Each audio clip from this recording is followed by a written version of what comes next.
എല്ലാവർക്കും നമസ്കാരം. ഇന്ന് നമുക്ക് അടിപൊളി ടേസ്റ്റിലുള്ള ഒരു സേമിയ പായസത്തിൻ്റെ റെസിപ്പി നോക്കാം. നമ്മളിന്ന് സേമിയ പായസം തയ്യാറാക്കി എടുക്കുന്നത് ബട്ടർ സ്കോച്ച് ഐസ്ക്രീമിൻ്റെ ടേസ്റ്റിലുള്ള ഒരു അടിപൊളി സേമിയ പായസമാണ്. സാധാരണ നമ്മൾ കാരമലൈസ്ഡ് സേമിയ പായസം തയ്യാറാക്കും, പക്ഷേ അതിൽ നിന്ന് കുറച്ച് വ്യത്യസ്തമായിട്ടാണ് നമ്മൾ ഈ ഒരു പായസം തയ്യാറാക്കി എടുക്കുന്നത്. അപ്പോൾ അധികം താമസിയാതെ ഈ ഒരു പായസം എങ്ങനെയാണ് തയ്യാറാക്കി എടുക്കുന്നത് നോക്കാം. അപ്പോൾ ആദ്യം തന്നെ നമ്മളൊരു കട്ടിയുള്ള സോസ് പാനിലേക്ക് ഒരു 100 ml പഞ്ചസാര ചേർത്ത് കൊടുക്കുകയാണ്. പഞ്ചസാര 1/4 കപ്പ് മുതൽ 1/2 കപ്പ് വരെ നിങ്ങൾക്ക് എടുക്കാവുന്നതാണ്. ഞാനിവിടെ 1 ലിറ്റർ പാലിന് വേണ്ടിയിട്ടാണ് ഈ ഒരു അളവ് എടുത്തിരിക്കുന്നത്. തരികളോട് കൂടിയിട്ടുള്ള പഞ്ചസാരയാണ്. മീഡിയം ഫ്ലെയിമിൽ അനക്കാതെ ഈ ഒരു പാത്രം വെക്കുക.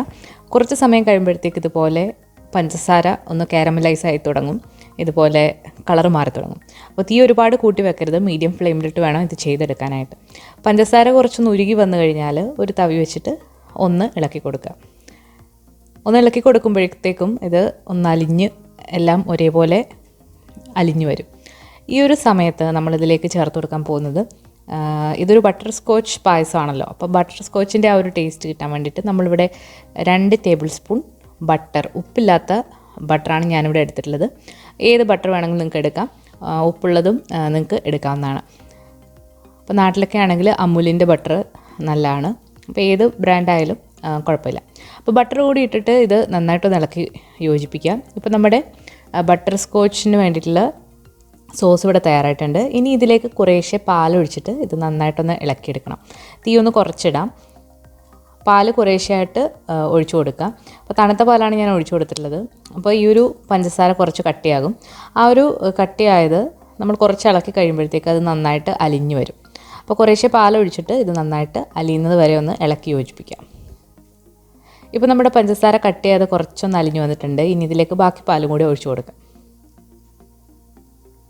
ഇനി വേണമെങ്കിൽ തീ ഒന്ന് കൂട്ടി വെച്ചിട്ട് നമുക്കിത് നന്നായിട്ടൊന്ന് ചൂടാക്കിയെടുക്കാം. ഞാനിവിടെ എടുത്തിരിക്കുന്നത് പാട നീക്കാത്ത നല്ല കട്ടിയുള്ള പാലാണ്. ഇതിൽ വെള്ളമൊന്നും ചേർത്ത് കൊടുക്കേണ്ട ആവശ്യമില്ല. അപ്പോൾ 1 ലിറ്റർ പാലാണ് ഇവിടെ എടുത്തിട്ടുള്ളത്. ഇനി ഇതിലേക്ക് ഞാനിവിടെ ഒരു 3 ടേബിൾ സ്പൂൺ ചവ്വരിയാണ് ചേർത്ത് കൊടുക്കുന്നത്. ചവ്വരി ഇതുപോലെ വെള്ളത്തിൽ നന്നായിട്ട് കഴുകിയതിന് ശേഷം കുറച്ച് നേരം ഒന്ന് കുതിർക്കാനായിട്ട് വെച്ചിട്ടുള്ളതാണ്. അങ്ങനെ ചെയ്യുകയാണെങ്കിൽ ഇത് പെട്ടെന്ന് തന്നെ ഇത് വെന്ത് കിട്ടും, അതുകൊണ്ടാണ് അങ്ങനെ ചെയ്യുന്നത്. അപ്പോൾ ചവ്വരി കൂടി ഇട്ട് കൊടുത്തിട്ടുണ്ട്. അപ്പോൾ ചവ്വരി നിങ്ങളുടെ കയ്യിൽ ഇല്ലാന്നുണ്ടെങ്കിൽ ചേർത്ത് കൊടുക്കണമെന്നില്ല. ചവ്വരി ചേർത്തിട്ട് ഒരു 2-3 മിനിറ്റ് കഴിയുമ്പോഴത്തേക്ക് നമുക്ക് വറുത്ത സേമിയ ഇതിലേക്ക് ചേർത്ത് കൊടുക്കാം. നെയ്യിൽ വറുത്ത സേമിയാണ്. പാക്കറ്റിൽ വറുത്ത സേമിയായിട്ട് വാങ്ങിക്കാനായിട്ട് കിട്ടും, അത് ചേർത്ത് കൊടുത്താലും മതിയാകും. അപ്പോൾ ഞാനിവിടെ ഇതുപോലെ 2 കപ്പിലാണ് ചേർത്ത് കൊടുത്തിട്ടുള്ളത്. ഇത് 100 ml കപ്പാണ്. അപ്പോൾ ഒരു 200 ml വന്നിട്ടുണ്ട്. 200 ml എന്ന് പറയുമ്പോൾ ഒരു 3/4 കപ്പാണ്. ഈ ഒരു സേമിയയും കൂടി ചേർത്ത് കൊടുത്തിട്ട് ഇത് ചെറിയ തീയിലിട്ട് നന്നായിട്ട് ഇളക്കി കൊടുക്കുക. ഇപ്പോൾ നമ്മുടെ പായസം ഇപ്പോൾ ചെറുതായിട്ട് തിളയൊക്കെ വന്നിട്ടുണ്ട്. ഈ ഒരു മധുരം എന്ന് പറയുന്നത് ഞാനിവിടെ ചേർത്തിരിക്കുന്നത് വളരെ കറക്റ്റാണ്. ഇനി നിങ്ങൾക്ക് കൂടുതൽ മധുരം വേണമെന്നുണ്ടെങ്കിൽ ഈ ഒരു സമയത്ത് നിങ്ങൾക്ക് മധുരം സാധാരണ പഞ്ചസാര ചേർത്ത് കൊടുക്കുക.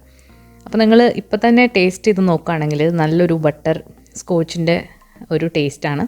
ഇനി അവസാനമായിട്ട് ഇത് തിളച്ച് നന്നായിട്ട് വെന്ത് കഴിഞ്ഞാൽ ഇതിലേക്ക് കുറച്ച് വാനില എസൻസോ അല്ലെങ്കിൽ വാനില ഷുഗറോ ചേർത്ത് കൊടുക്കാം. ഞാനിവിടെ വാനില ഷുഗറാണ് ചേർത്ത് കൊടുക്കുന്നത്. 1/2 ടീസ്പൂൺ ചേർത്ത് കൊടുത്തിട്ടുണ്ട്. ഇനി വാനില എസൻസ് ആണെങ്കിൽ 2-3 ഡ്രോപ്സ് നിങ്ങൾക്ക് ഇതിലേക്ക് ചേർത്ത് കൊടുക്കാം. അപ്പോൾ വാനില ഡ്രോപ്സ് ചേർത്ത് കഴിഞ്ഞിട്ട് പിന്നെ ഇത് ഒരുപാട് തിളപ്പിക്കേണ്ട ആവശ്യമില്ല. തീ ഓഫ് ചെയ്തിട്ട് നമുക്ക് സെർവ് ചെയ്യാവുന്നതാണ്. ഈ ഒരു സമയത്ത് നിങ്ങൾക്ക് വേണമെന്നുണ്ടെങ്കിൽ നട്ട്സൊക്കെ ഇതിൽ നെയ്യിലോ ബട്ടറിലോ വറുത്തിട്ട് ഇട്ട് കൊടുക്കാവുന്നതാണ്. അപ്പോൾ ഞാനിതിൽ നട്ട്സ് ഇടുന്നില്ല, ഇങ്ങനെ തന്നെയാണ് സെർവ് ചെയ്യുന്നത്. അപ്പോൾ വളരെ ടേസ്റ്റി ആയിട്ടുള്ള അടിപൊളി ബട്ടർ സ്കോച്ച് സേമിയ പായസം ഇവിടെ റെഡി ആയിട്ടുണ്ട്.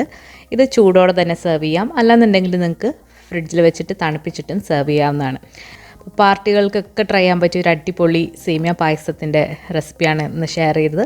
അപ്പോൾ എല്ലാവരും ഈ രീതിയിൽ സേമിയ പായസം ഒന്ന് ട്രൈ ചെയ്ത് നോക്കിയിട്ട് നിങ്ങളുടെ അഭിപ്രായങ്ങളൊക്കെ അറിയിക്കുക. അതോടൊപ്പം തന്നെ എല്ലാവരും ഇതൊന്ന് ട്രൈ ചെയ്ത് നോക്കാനും മറക്കരുത്. വളരെ സിമ്പിളാണ് തയ്യാറാക്കി എടുക്കാൻ, അതുപോലെ തന്നെ അടിപൊളി ടേസ്റ്റുമാണ്.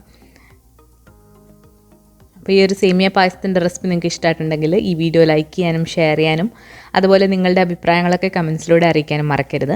നമ്മുടെ ചാനൽ ഇതുവരെ സബ്സ്ക്രൈബ് ചെയ്തിട്ടില്ലാന്നുണ്ടെങ്കിൽ സബ്സ്ക്രൈബ് ചെയ്യാനും മടിക്കരുത്. പുതിയൊരു റെസിപ്പി വീഡിയോ ആയിട്ട് നമുക്ക് വീണ്ടും കാണാം. താങ്ക്